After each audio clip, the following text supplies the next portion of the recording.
Hello students, જ્યારે પણ તમે કોઈ કોમ્પિટિટિવ એક્ઝામની તૈયારી કરતા હો, મે બી એ જીસેટ હોય, યુજીસી નેટ હોય, ટેટ ટાટ હોય, કોઈ બેન્કિંગની એક્ઝામ હોય, ગમે તે એક્ઝામની તૈયારી કરતા હો ને ત્યારે નોટ્સ બનાવવી ખૂબ જ ઇમ્પોર્ટન્ટ છે. ઓકે, હવે નોટ્સ કઈ રીતે બનાવવી? તો જો એક વસ્તુ તમને કહું કે જે સિલેબસનો પાર્ટ હોય છે ને, સિલેબસનો પાર્ટ તમે બે વિભાગમાં વહેંચી શકો. એક તો હોય છે એનું conceptual part and the other one is remembering part.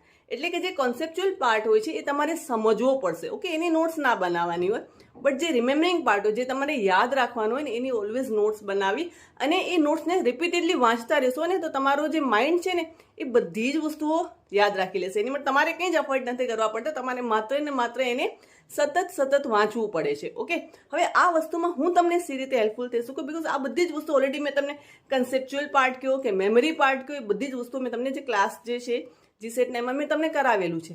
But હવે એને વસ્તુને સેગ્રીગેટ કઈ રીતે કરવી, એ વસ્તુને અલગ કઈ રીતે કરવી, તો એની માટે હું તમને એક હેલ્પફુલ થઈ શકું છું. હવે જે છે જીસેટની વાત કરીએ તો જીસેટનો પેપર 1નો સિલેબસ છે. ઓકે, એમાં યુનિટ વાઇઝ હવે આપણે શોર્ટ્સ તૈયાર કરશું. દેટ ઇઝ કે તમને ચેનલ પર યુનિટ વાઇઝ શોર્ટ્સ જોવા મળશે.